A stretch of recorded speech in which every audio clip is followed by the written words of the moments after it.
हाँ जी guys, next video में आपका स्वागत है। हमारा जो पोर्शन चल रहा है वो है कैलकुलस। ठीक है, ये इसका हमारा लिमिट का पार्ट फर्स्ट इससे पहले अपलोड कर दिया। ये हमारा अब पार्ट सेकंड है, यानी फर्स्ट पार्ट ऑलरेडी अपलोड है, ये पार्ट सेकंड है। एक्चुअली में ना पार्ट सेकंड में पहले इसको ना मैंने रिकॉर्ड कर लिया था, लेकिन रिकॉर्डिंग के अंदर कुछ दिक्कत आ गई, इसी की वजह से मुझे दोबारा री रिकॉर्ड करना पड़ रहा है। ठीक है गाइस, तो देखते हैं अब आपको। जैसे इसके अंदर ना जो मैंने चीज़ें लिखी थी वो अब मैंने सीधा इसके अंदर लिखी हुई आ गई, तो देखते हैं आपको कितना समझ आता है। अगर नहीं समझ में आया ठीक, तो मैं इसको दोबारा री रिकॉर्ड कर दूंगा, सारा दोबारा कर देंगे, इसकी कोई टेंशन की बात नहीं। बाकी मुझे लगता है इतनी बड़ी दिक्कत आनी नहीं चाहिए, आपको सही समझ में आएगा। ओके, चलो अब हम करते हैं स्टार्ट। अब इससे थोड़ा सा टाइम भी बचेगा, मुझे मेथड भी ठीक लगता है। चलो देखते हैं, अब आप करते हैं स्टार्ट। देखो, जो हमने लास्ट टाइम पढ़ा था, ठीक है, वो हमने क्या पढ़ा फर्स्ट वीडियो के अंदर, left hand limit equal to right hand limit. अगर ये हो जाता है हम इसको क्या कहते हैं, लिमिट क्या करगी हमारी, एग्जिस्ट। अगर left hand limit equal to right hand limit है तो हम उसको क्या कहते थे, लिमिट एग्जिस्ट कर जाती है। ठीक है, अगर left hand limit equal to right hand limit आ गई तो उसे ना हम limit x tends to A F x भी डायरेक्ट लिख सकते हैं। अगर ये चीज़ है तो ही हम ये चीज़ लिखेंगे।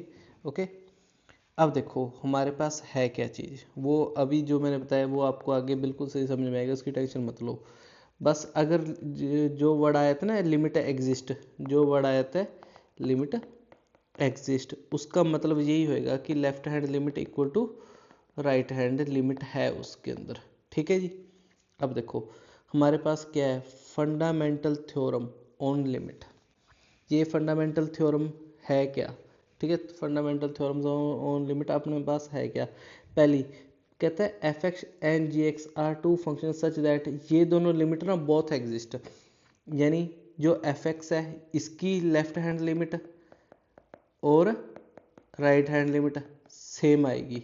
ठीक है, उसकी अलग अलग लिखने की बजाय मैंने इसको डायरेक्ट ऐसे ही लिख दिया। ठीक है, देखो इसकी अगर मैं लेफ्ट हैंड लिमिट लिखता तो मैं ये लिखता limit x tends to A negative F X equal to limit x tends to A positive F X. दोनों इक्वल है तो इनको मैं limit x tends to A F x भी लिख सकता हूँ।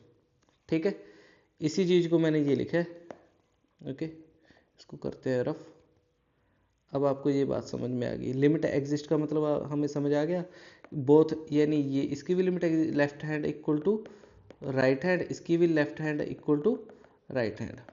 ठीक है, अब इसके अंदर कहता है अगर हम उसका एडिशन करेंगे तो उसको, अगर हमने इसके ऊपर लिमिट लगाई, ठीक है, उन दो फंक्शन के जोड़ के ऊपर, तो हम फर्स्ट फंक्शन के ऊपर अलग लिमिट लगा सकते हैं, सेकंड के अंदर अलग लगा सकते हैं।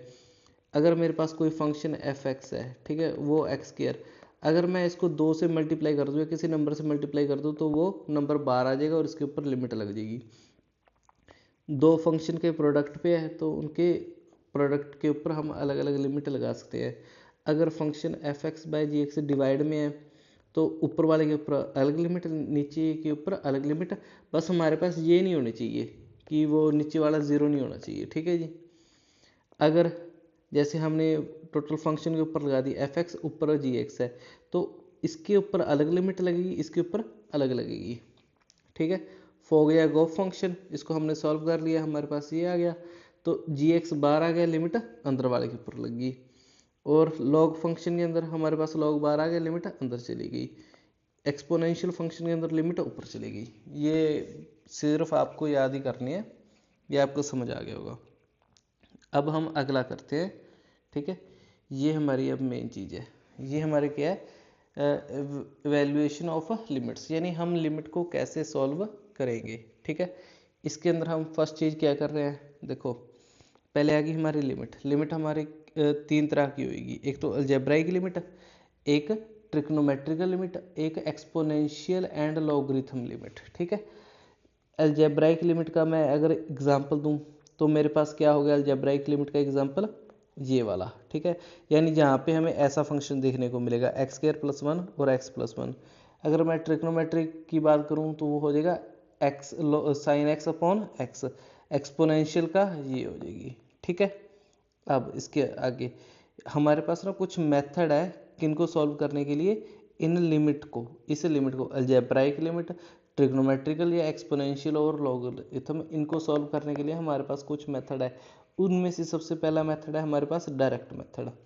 अब डायरेक्ट मेथड मैं कब लगा सकता हूँ, जैसे मेरे पास ये कोई फंक्शन हो गया, limit x tends to A F X, ठीक है, इसको कह दिया मैंने, कह दिया इसकी लिमिट एग्जिस्टेंस ऑफ लिमिट का मतलब यही होगा उसका left hand limit equal to right hand limit, ठीक है। तो जो ये उसकी लेफ्ट हैंड लिमिट और राइट हैंड लिमिट है ना, इसको अलग अलग लिखने की बजाय मैं उसको डायरेक्ट ऐसे ही लिख सकता हूँ, limit x tends to A F X. अगर उसकी लिमिट एग्जिस्ट करती है तो उसको मैं ये डायरेक्ट लिख सकता हूँ, ठीक है। लेफ्ट हैंड लिमिट और राइट हैंड मैं सीधा ये लिख सकता हूँ, ठीक है जी। अब ना देखो, कई फंक्शन के अंदर मुझे एग्जिस्टेंस चेक करनी पड़ेगी, किसी के अंदर नहीं चेक करनी पड़ती। किन फंक्शन के अंदर हमें एग्जिस्टेंस चेक करनी है, किन के अंदर नहीं करनी, वो अब सारा देखते हैं।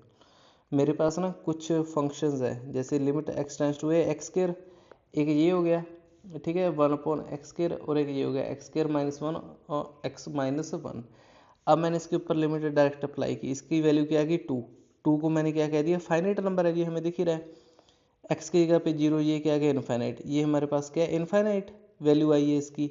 इसके ऊपर मैंने वैल्यू पुट की है, ये 0/0, इसको अनडिफाइंड फॉर्म कहते हैं, ठीक है, इनडिटर्मिनेट फॉर्म। हमारे पास अगर हम लिमिट को सॉल्व कर रहे हैं तो हमारे पास 3 तरह की चीज़ें बन सकती है, एक तो फाइनाइट, एक इनफाइनाइट, एक इनडिटर्मिनेट, ठीक है। ये मैंने यहाँ पे लिखा है, क्या लिखा है मैंने, जो डायरेक्ट सब्स्टिट्यूशन मेथड है ना, डायरेक्ट सब्स्टिट्यूशन के अंदर हमारे पास क्या आ जाता है, हमारे पास ये 3 चीज़ें आ जाती हैं डायरेक्ट सब्स्टिट्यूशन के अंदर। पहली कौन सी है, फाइनाइट वैल्यू, दूसरी इनफाइनाइट वैल्यू, तीसरी indeterminate value. Finite value does not need to check existence, यानी इसकी हमें लेफ्ट हैंड लिमिट और राइट हैंड लिमिट चेक करने की ज़रूरत नहीं है, हम सीधा फंक्शन के अंदर वैल्यू पुट कर देंगे, ठीक है। इसके अंदर हम क्या करेंगे, limit x tends to A F X है ना, सीधा एफ ऑफ ए पुट कर देंगे, हमारे पास वैल्यू आ जाएगी। इसकी हमें एग्जिस्टेंस चेक करने की ज़रूरत नहीं है, इसकी left hand limit equal to right hand limit हमेशा आएगी, और वो किसके बराबर होगी, limit x tends to A F X के बराबर होगी, उसे हमें चेक करने की ज़रूरत नहीं है। लेकिन जब वैल्यू इन्फाइनाइट या तो माइनस इन्फिनिटी आ जाए या प्लस इन्फिनिटी आ जाए, उसके अंदर हम चेक करेंगे फंक्शन की लिमिट, यानी उसके अंदर हम लेफ्ट हैंड लिमिट और राइट हैंड लिमिट चेक करेंगे कि वो सेम आ रही है कि डिफरेंट आ रही है। Indeterminate form 0/0, infinity infinity, infinity minus infinity, 0 into infinity, 1 की पावर इन्फिनिटी, 0 की पावर 0 या इन्फिनिटी की पावर 0, इनको हम क्या कहते हैं, इनडिटर्मिनेट फॉर्म्स। तो इनको हम कन्वर्ट करेंगे डिटर्मिनेंट के अंदर, यानी जिनको हम सॉल्व कर सके, ठीक है, with the help of various, बहुत सारे मेथड हैं, उनके मेथड से हम इसको करेंगे। एल हॉस्पिटल है, रैशनलाइजेशन है, और बहुत मेथड है, वो अब हम करेंगे।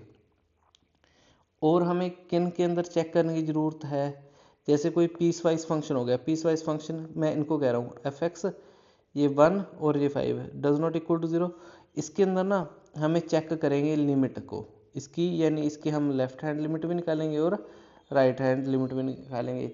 चेक एग्जिस्टेंस ऑफ लिमिट, हम इनकी लिमिट की एग्जिस्टेंस चेक करेंगे कि उसकी लिमिट एग्जिस्ट कर रही है कि नहीं कर रही। मैं फिर से बताता हूँ, उसकी लिमिट एग्जिस्ट कर रही है नहीं करने का मतलब ये है कि हम उसकी left hand limit equal to right hand limit हम उसकी प्रूव करेंगे ये इक्वल है। अगर इक्वल है तो लिमिट हमारी क्या होगी, लिमिट एग्जिस्ट करेगी। अगर नहीं कर रही तो हम कह देंगे लिमिट एग्जिस्ट नहीं कर रही। कॉन्टीन्यूस फंक्शन है, उसकी हमें कोई ज़रूरत नहीं है चेक करने की, वो हमारे पास क्या होगा, कॉन्टीन्यूस फंक्शन के अंदर क्या होगा हमारा, जो ये फंक्शन है उसकी लिमिट क्या होगी, एग्जिस्ट करेगी। कॉन्टीन्यूस फंक्शन के अंदर लिमिट एग्जिस्ट करेगी, ठीक है। जैसे ये ग्राफ हो गया, किसी का हमें ग्राफ पता है और वो कॉन्टीन्यूस है, हम क्या कह देंगे कि उसकी वैल्यू सीधा limit x tends to A F X है ना, हम सीधा F of A value put करके इसकी निकाल लेंगे, वही वैल्यू आएगी। मेरे पास एक ये फंक्शन हो गया, इसका देखो हमें ग्राफ भी पता है, इसका भी हमें ग्राफ पता है, ये कॉन्टीन्यूस भी हमें पता है, इसके लिए हमें इसको चेक करने की ज़रूरत नहीं है, हम इसको डायरेक्ट पुट करेंगे वैल्यू, तो हमारे पास सोल्यूशन आ जाएगा। ठीक है, जिसके अंदर एक्स स्क्वायर मैं अगर 2 पुट करूँगा तो कितना आ गया 4। इसकी लेफ्ट हैंड लिमिट भी चेक करना और राइट हैंड भी करना, वो हमेशा कितनी आएगी 4। अब हम इसके क्वेश्चन कर रहे हैं, जैसे limit X tends to 2 X square +5 और x +1, इसको सॉल्व किया जाएगा 3। ये डेफिनेट वैल्यू है ना, कोई एक प्रॉपर वैल्यू है, इसीलिए इसकी हमें एग्जिस्टेंस चेक करने की जरूरत नहीं है। इसकी लेफ्ट हैंड लिमिट और राइट हैंड लिमिट सेम ही आएगी। डायरेक्ट वैल्यू पुट कर दी, इसके अंदर डायरेक्ट वैल्यू पुट कर दी 5 आ गई, डायरेक्ट वैल्यू पुट करती 0 आ गई, हमें चेक करने की जरूरत नहीं है। ठीक है, अब अगला कौन सा है, फैक्टराइजेशन मेथड। फैक्टराइजेशन मेथड के अंदर हमारे पास क्या है, ये limit x tends to 4 X square -16 और x -4, इसको मैंने सॉल्व किया 0/0 फॉर्म आ गई ना। हमें ये 0/0 फॉर्म नहीं लानी, ठीक है, इनको हम डिटर्मिनेट फॉर्म, ये इनडिटर्मिनेट फॉर्म है, इसको मैं डिटर्मिनेट फॉर्म के अंदर लाऊंगा ताकि जिसकी वैल्यू निकल सके। वो मैं कैसे करूँगा, यहाँ पे एक्स स्क्वायर, यहाँ पे 4 स्क्वायर कर दिया, ए वो वैल्यू फार्मूला लगा दी, a - b का होल स्क्वायर क्या होता है a - b और a + b।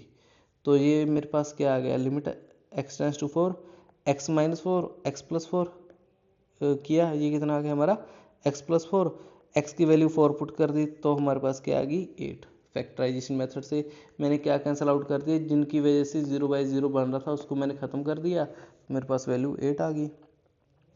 अगला second, limit x tends to 2 X square -5x + 6 X square -4 है, इसके बाद मैंने फैक्टराइजेशन कर दिया x - 2 x - 3, 2 से 2 कैंसिल आउट, इसकी वैल्यू हमने पुट कर दी, कितना आ गया -1/4। अगला limit x tends to 1 X square -4x + 3, ठीक है, थोड़ा सा बड़ा कर देता हूँ। ओके, तो इसके मैंने वो फैक्टराइजेशन कर ली, इससे इसको काट दिया, जिसकी वजह से 0/0 फॉर्म बन रही थी, मैंने उन दोनों फैक्टर्स को काट दिया, तो मेरे पास क्या रह गया ये, तो इसकी वैल्यू कितनी आ गई -2। देखो इनके अंदर जो फार्मूला यूज़ हुए हैं ना, मोस्टली वो हमारे पास ये 4 है। एक तो a² - b², ये क्या होता है a - b और a + b, और a³ - b³ हमारे पास क्या आता है a - b और a² + ab + b², और हमारा a³ + b³ क्या आता है a + b और a² - ab + b², और a² - a4 - b4 हमारे पास a² ये आ गया। ठीक है, a² - b² और a² + b², इसको हम दोबारा से खोल सकते हैं a - b और a + b, और हो गया a² + b²। ठीक है, इतना कोई ज़रूरी नहीं है, बस ये फार्मूले यूज़ हुए। अगला मेथड हमारा कौन सा है, रैशनलाइजेशन मेथड। अब रैशनलाइजेशन मेथड के अंदर हम क्या करते हैं, आपको ऐसे रूट वाले क्वेश्चन दिखेंगे, इन क्वेश्चनों को देखते ही हमारे दिमाग में झट से क्या आना चाहिए, हमने उनका क्या करना है रैशनलाइजेशन। अब रैशनलाइजेशन कैसे होता है, अब जो ऊपर माइनस है ना, इसको हम प्लस बना के इसको मल्टीप्लाई कर देंगे इससे, देखो यहाँ पे प्लस साइन हो गया, बाकी सारा वही है।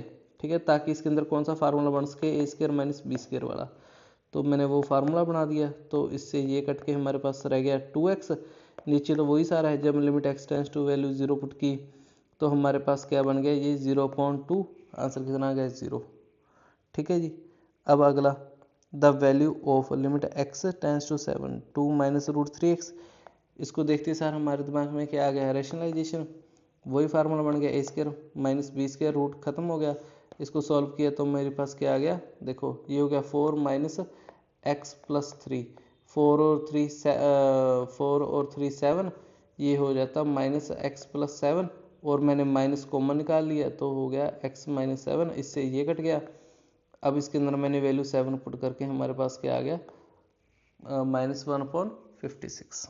ओके, अगला यूजिंग स्टैंडर्ड लिमिट्स। अब स्टैंडर्ड लिमिट के अंदर हमारे पास क्या आ जाता है, जैसे ये हो गए limit x tends to a x की पावर n - a की पावर n और x - a, देखो ऊपर x की पावर n है माइनस a की पावर n है, नीचे x - a, तो इसके अंदर हमारे पास क्या आ गया, n आगे आ गया, n ये वाला आगे आ गया, और a की पावर 1 घट जाएगी। ठीक है, n = q, q क्या है यहाँ पे रैशनल नंबर। ठीक है, क्योंकि हमारे पास यहाँ पे रैशनल नंबर। ठीक है, अब ये आगे 1 + x की पावर n - 1, ठीक है, और इसके अंदर क्या होगा, इसके अंदर हम क्या करेंगे, ओके देखो 1 प्लस एक्स की पावर n माइनस 1 है, माइनस 1, ठीक है। अब एक मिनट गाइस, ठीक है 1 प्लस एक्स की power n minus 1 upon x. देखो अगर कुछ ऐसा दिखता है तो हम इसका डायरेक्ट सोल्यूशन क्या निकालेंगे, n, ठीक है। अब ये भी क्या है, एक रैशनल नंबर, ठीक है। रैशनल नंबर मैं क्या किसको रहा हूँ, वही p बाई क्यू फॉर्म, ठीक है, वही हमारे क्या है रैशनल नंबर्स, ठीक है। वही हमारे सारे क्या है रैशनल नंबर, एक रैशनल होते हैं p बाई क्यू वाले, एक इरेशनल, जैसे √2 पाई ये सारे इरेशनल है, रैशनल p बाई क्यू वाले, ओके। ये तो जैसे छोटी बातें हैं, ये पता ही है।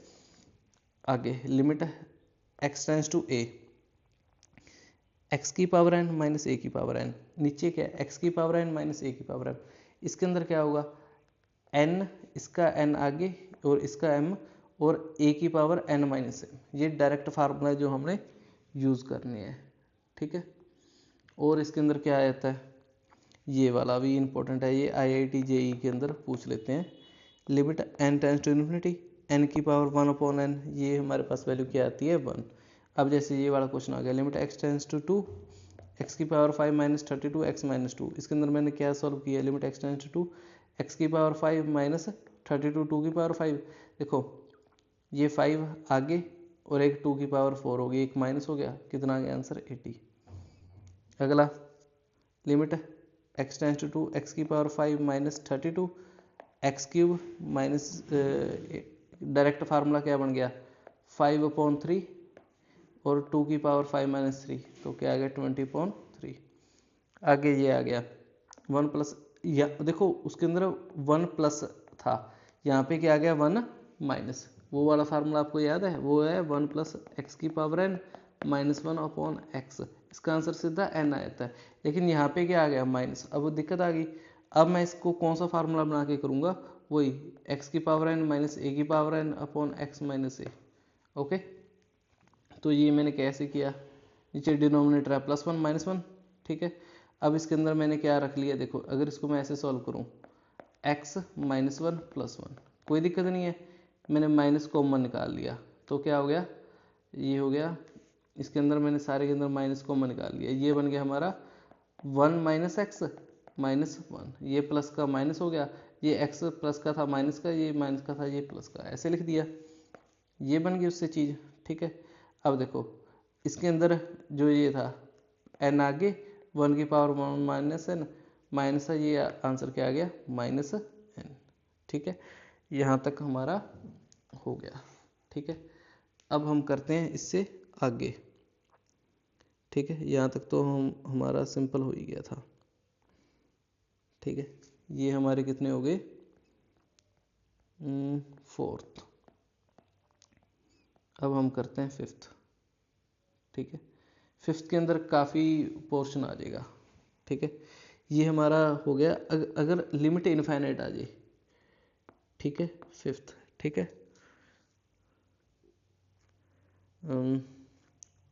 ये हमारा limits eight infinite, limits at infinity. अब इनको चेक करते हैं, अगर हमारे पास लिमिट इन्फिनिटी के ऊपर आ गई ना, तो उसको हम कैसे सॉल्व करेंगे, ठीक है।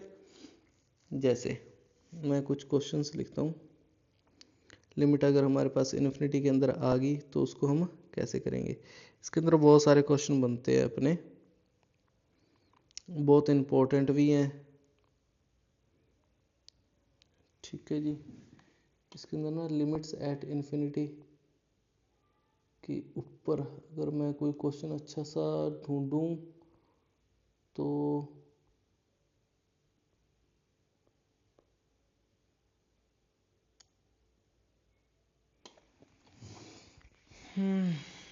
चलो कोई इजी से ही लेते हैं पहले।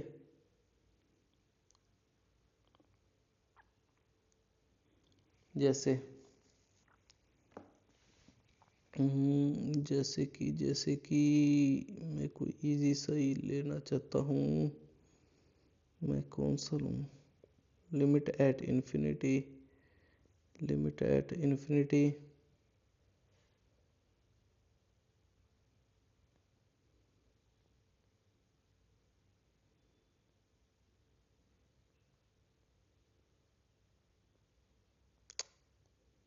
कोई क्वेश्चन नहीं मिल रहा जो।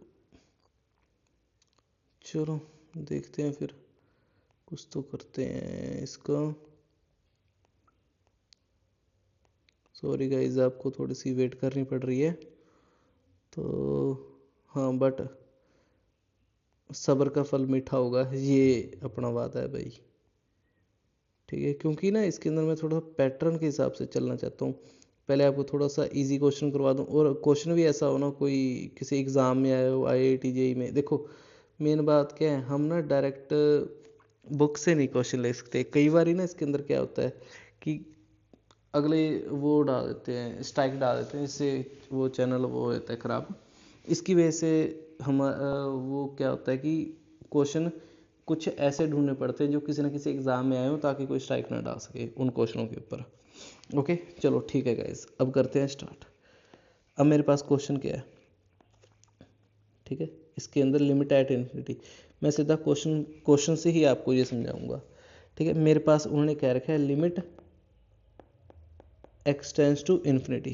ठीक है, 6x² माइनस 17x प्लस 12, और नीचे क्या है 20x² माइनस 49x प्लस 30। देखो अगर मैं x की जगह पे इन्फिनिटी रख दूँ, इन्फिनिटी यानी ऊपर इन्फिनिटी बाई इन्फिनिटी आ गया ना, ये हमारी कौन सी फॉर्म आ गई, अनडिटर्मिनेट फॉर्म। इसको सॉल्व कैसे किया जा सकता है, इसका सबसे अच्छा मेथड ये है, x tends to infinity, x² common निकाल दिया, ये रह गया 16 minus 17 upon x plus 12 upon x²। नीचे से भी जिसकी हाईएस्ट पावर होती है, जो हाईएस्ट पावर वाली है ना, उसको हम कॉमन निकाल लेते हैं। नीचे क्या रह गया 20 minus 49 upon x plus 30 upon x. देखो अब हमें क्या पता है, समथिंग अपॉन, अगर मैं लगा दूँ limit x tends to infinity, इसकी वैल्यू क्या आती है 0। ये चीज़ हमें पता है। ठीक है, ये हमें पता है। इसका कलर मैं कुछ ग्रीन सा अलग कर देता हूँ, वही नो, ये हमें क्या पता है, ये चीज़ हमें पता है। ठीक है, वही नो, ये प्रॉपर्टी होती है।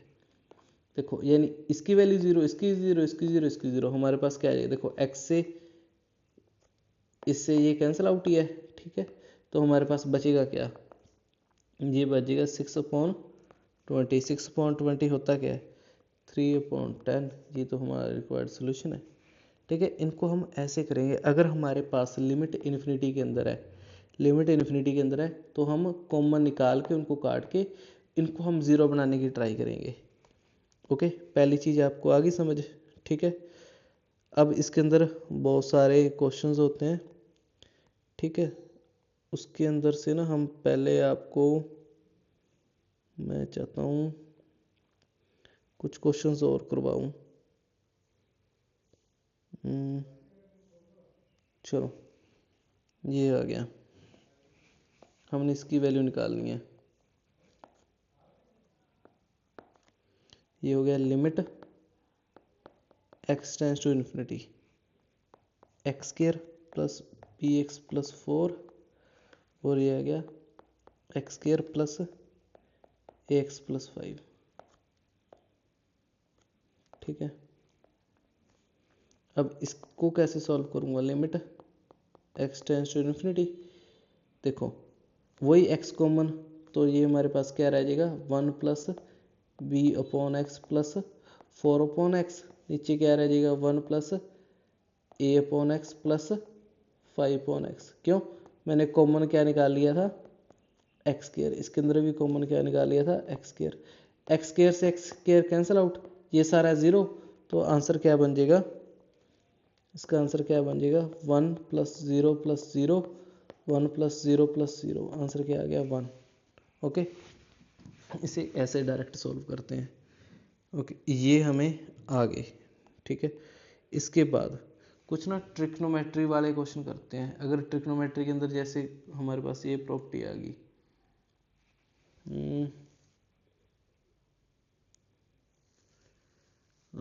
या इन्फिनिटी में आप समझ गए ना, हमें इन्फिनिटी में अगर कोई क्वेश्चन आया था तो कैसे करते हैं। ठीक है, एक आधा इन्फिनिटी वाला और करते हैं क्वेश्चन।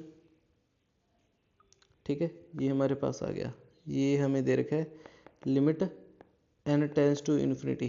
ठीक है, ये है 1/n³ 1 square plus 2 square plus 3 square up to so on n square. तो इसको हमने सॉल्व करना है, तो कैसे करेंगे, limit n tends to infinity 1/n³। तो इसका हमें फार्मूला पता है, किसका, इसका हमें फार्मूला वो लगा दो, ये हो जाएगा n इंटू n+1 और 2n+1 अपॉन क्या आ जाएगा 6। तो इसको मैं सॉल्व करूँगा, limit n tends to infinity. ठीक है, तो ये मेरे पास क्या आ गया, इसको मैं देखो, ये n स्क्वायर नीचे n स्क्वायर रह जाएगा। ठीक है, तो ये हो जाएगा मेरे पास n+1 और 2n+1 अपॉन 6n स्क्वायर। इसको मैं सॉल्व कर रहा हूँ, limit n tends to infinity. ठीक है, ये हो जाएगा 2n square plus 3n+1 upon 6n square. इसको मैंने सॉल्व किया, limit n tends to infinity, n square से डिवाइड, ये क्या हो जाएगा 2 + 3 upon n+1 upon n square upon 6। ठीक है जी, इसको सॉल्व करेंगे, ये हमारे पास क्या आ जाएगा, limit n tends to infinity, ये हो जाएगा हमारे पास 2 + 0 + 0 upon 6। n tends to infinity लगाने की ज़रूरत नहीं है। ठीक है, तो मेरे पास क्या आ गया, 2/6 कितना आ गया, 1/3। ये तो रिक्वायर्ड सोल्यूशन है। ओके गाइस, चलो ये हमारे पास अभी इतनी करते हैं, तो नेक्स्ट पार्ट के लिए आगे उसके अंदर हम इसको फुल कंप्लीट कर देंगे। ठीक है, लिमिट हमारी कंप्लीट हो जाएगी अगली वीडियो के अंदर। ठीक है गाइस, ओके, थैंक यू।